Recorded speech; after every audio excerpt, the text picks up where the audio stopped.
Hai teman-teman yang berbahagia, berjumpa kembali dengan saya Dr. Andri, spesialis kedokteran jiwa dari Rumah Sakit EMC Alam Sutra Tangerang. Kalau lagi santai, kadang-kadang saya punya beberapa ide untuk membuat video. Dan salah satu video yang paling sering ditanyakan adalah tentang gejala ya. Sebenarnya banyak terkait dengan gejala. Teman-teman sering minta dong dibikinin hiperventilasi sindrom, minta dong dibikinin fibromyalgia gitu. Minta dong dibikinin berbagai macam gejala. Sebenarnya kalau teman-teman mau lihat beberapa video penting yang pernah saya bikin terkait dengan gejala psikosomatik itu ada 46 gejala psikosomatik, ada 10 gejala psikosomatik terpenting, dan itu ada tuh di dalam uh, list ya. Jadi teman-teman boleh cari tuh video itu, boleh langsung googling juga atau search di YouTube engine-nya. Jadi sebenarnya semuanya sudah lengkap gitu ya. Namun saya ingin menegaskan nih, mengapa sih banyak kasus-kasus gangguan psikosomatik itu seringkali tertunda ya untuk datang ke dokter jiwa. Padahal problem psikosomatik adalah masalah kejiwaan. Jadi ini mau saya berikan sesuatu hal yang mungkin buat teman-teman tuh bisa lebih memahami adalah pertama karena faktor gejalanya sendiri adalah gejala yang berkaitan dengan fisik gitu ya. Jadi si pasien biasanya merasa kalau gejalanya fisik ya masa iya ke dokter jiwa. Pastinya kepinginnya ke dokter spesialis yang berkaitan dengan gejalanya. Lambung ke dokter lambung, ke arah vertigo ataupun seperti ada masalah di otak, dia langsung perginya ke dokter bagian THT atau saraf, atau misalnya ke dokter jantung karena keluhannya di dada sebelah kiri, nyeri seperti itu. Jadi menurut saya itu nggak problem kalau teman-teman ternyata memerlukan bantuan untuk membuat lebih nyaman, pemeriksaan fisik lengkapnya sudah dijalankan dengan baik, tentunya itu adalah hal yang wajar. Jadi nggak heran kalau dokter jiwa itu biasanya tidak pernah terpikirkan. Namun ketika di dalam pemeriksaan itu semuanya dikatakan normal, ini baru si pasien bingung gitu ya, mesti kemana lagi nih?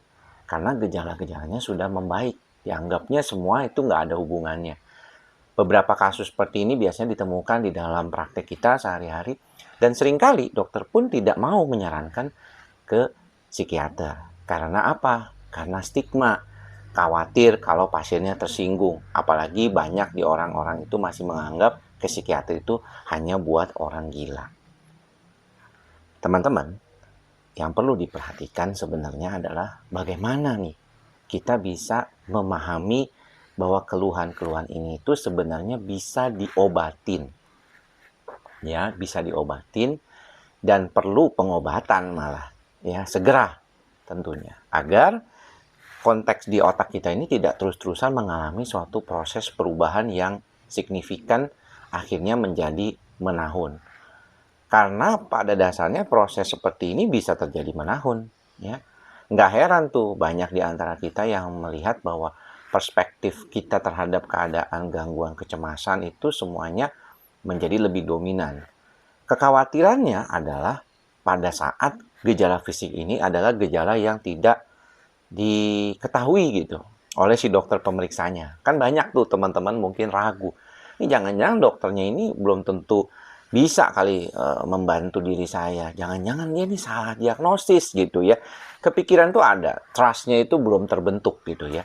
Sehingga kadang-kadang mereka melakukan berbagai macam proses ya, dokter shopping tuh kemana-mana tuh, pergi ke dokter sini gitu ya, hanya untuk meyakinkan kepada dirinya bahwa saya ini membutuhkan pengobatan. Namun demikian yang perlu diperhatikan adalah mungkin kita harus belajar untuk mengerti sebatas apa kita selesai gitu. Nah contoh nih misalnya ada keluhan yang berkaitan dengan masalah vestibular ya, biasanya itu terkait dengan geliengan ya, seperti orang mau pingsan. Kalau memang tidak pingsan berarti bukan masalah yang berkaitan dengan kondisi gangguan neurologis yang dinamakan sinkop. Jadi hanya seperti ingin pingsan, hanya seperti mau pingsan tapi nggak pingsan beneran. Ya, ini masalah vestibular nih seringkali terjadinya di situ teman-teman. banyak diantaranya itu kayak orang mau pingsan aja, tapi sebenarnya tidak pingsan. Yang kedua adalah banyak berkaitan dengan faktor keadaan yang berkaitan dengan itu tadi, hiperventilasi sindrom di depan yang tadi kita bilang. Napasnya nggak nyaman gitu. Kayak orang mau ngambil napasnya terus-terusan. Seperti kayak kecekek gitu ya kalau dia nggak napas dalam kondisi seperti itu.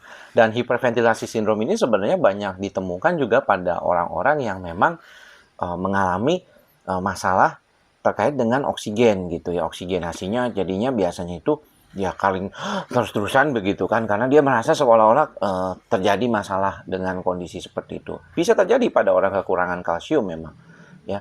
Tapi sebenarnya ketika dia mau masukin oksigen itu, sebenarnya dia tidak terlalu butuh oksigen itu gitu, sehingga kalau dikasih apa tuh namanya di dalam mulut itu dan di dalam hidung itu ya, kanul ya, oksigen kanul gitu ya teman-teman, yang kayak oksigen itu kadang-kadang mereka ya nggak butuh sebenarnya. Mask gitu yang berkaitan dengan oksigen mask juga nggak butuh, malah harusnya tidak pakai ya. Makanya kalau dia terjadi hiperventilasi biasanya dilakukan ataupun menggunakan brown bag gitu ya, kayak kertas kertas kantong kertas, kemudian dia napas di dalam situ. Harusnya malah CO2-nya yang lebih banyak, karena dia takutnya nanti udah kelebihan oksigen. Jadi hiperventilasi, dia hiperoksigenasi sehingga dia perlu mendapatkan CO2 gitu. Makanya disuruh napas di dalam kantong gitu. Itu yang seringkali kita temukan. Nah, banyak kasus lain ya yang biasanya membuat si pasien tuh nggak mungkin datang ke psikiater, biasanya datangnya ke penyakit dalam. Contohnya lambung lah, aduh paling sering banget ya. Saya bolak-balik ngomongin soal lambung ya. Teman-teman juga bilang ada gejala-gejala aneh yang lain gitu ya. Kalau saya sih begini, salah satu ciri khas dari masalah psikosomatik adalah pasien itu gejalanya seringkali pindah-pindah dan tidak konsisten ya. Jadi tidak terus-terusan. Jadi ada kan pasien yang bilang, saya udah sakit perut udah 3 tahun, saya punya mah sudah kronis, sudah lebih dari 5 tahun. Tapi kan nggak mungkin tiap-tiap hari sakit mah gitu ya. Ada memang yang tiap hari sakit mah tuh sampai merasa kayaknya, aduh kayaknya nggak enak banget gitu ya badan dia. Tapi basicnya itu rata-rata tuh jarang demikian. Biasanya itu nggak sampai seperti itulah ya. Biasanya cuma sesekali mungkin hilang, timbul gitu. Walaupun ya saya perhatikan kalau beberapa pasien yang sudah berkunjung ke berbagai dokter dan akhirnya ke saya, itu biasanya makan obat anti flatulen atau PPI ya, itu sudah hampir lebih dari 2 bulan. Jadi udah lebih dari batasan yang biasanya diberikan pada pasien-pasien yang mengalami gangguan lambung biasa gitu. Sehingga kalau kita melihat banyak orang akhirnya mendukung ya si pasien untuk datang ke dokter jiwa. Udah deh, datang aja ke dokter jiwa gitu ya, karena kelihatannya Anda membutuhkan proses perubahan nih di dalam tubuh Anda supaya Anda jadi jauh lebih baik, jauh lebih stabil, membantu diri Anda lebih bagus gitu buat kedepannya. Bukan cuma mikirin penyakit, karena seringkali akhirnya nanti terjebak pada pemeriksaan-pemeriksaan yang tidak pada tempatnya, terlalu berlebihan, dan akhirnya membuat masalah ya, karena masalah dalam kesehatan sendiri, image terhadap tubuh dan sugesti badan itu kurang baik ya. Jadi kayaknya tuh badan pasti yang sakit gitu. Udah ditambah lagi memang orang psikosomatik kan dia sensitif gitu sama sama gejala-gejala pain, gejala-gejala nyerinya. Jadi apa dong yang mesti dilakukan? Sebenarnya kalau menurut saya, kalau teman-teman mendapatkan informasi dari berbagai media, website, media sosial, YouTube gitu ya, teman-teman harus pandai-pandai mengelola itu ya. Jangan terlalu kepintaran dengan masukin semuanya itu ke dalam pikiran. Sedikit ada gejala langsung dipikirin gitu ya. Dan memang nggak heran karena banyak di antara teman-teman kan punya kepribadiannya pencemas sudah sejak lama gitu. Jadi memang kadang-kadang kecemasan itu sering menjadi problem gitu di dalam kehidupan teman-teman. Tapi saya mengharapkan teman-teman bisa segera memutuskan untuk tidak berlanjut gitu ya. Segera pokoknya selesaikan, beresin. Pokoknya konfirmasi semua pemeriksaan sudah nyaman, sudah baik, sudah nggak ada problem, maka segera datang ke dokter jiwa. Ya, adalah hal penting untuk membantu diri teman-teman untuk lebih baik. Nah, cuman memang ada beberapa orang yang agak khawatir dengan pengobatan dokter jiwa yang kayaknya bisa panjang gitu sebenarnya. Dan sebenarnya itu sudah pernah saya bahas di beberapa video, bahkan beberapa video minggu terakhir ini terkait mengapa orang butuh makan obat, berapa lama pengobatan kejiwaan, mengapa kok ada dokter yang disarankan untuk meneruskan pengobatan, ada yang diminta untuk stop aja gitu ya. Itu sangat individual.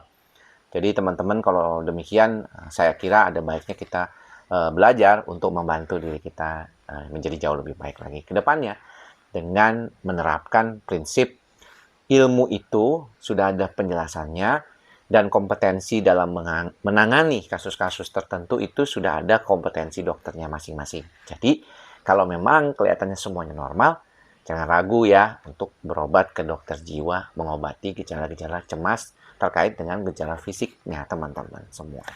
Oke, jangan lupa tetap kita belajar untuk menerapkan mantra kita bersama selalu. Apa? Ikhlas, sabar, dan sadar. Sudah sering saya menjelaskan tentang apa arti dibalik 3 mantra kita ini. Ikhlas, sabar, dan sadar. Semoga teman-teman memahaminya. Sampai bertemu lagi di video-video berikutnya. Salam sehat jiwa. Bye-bye.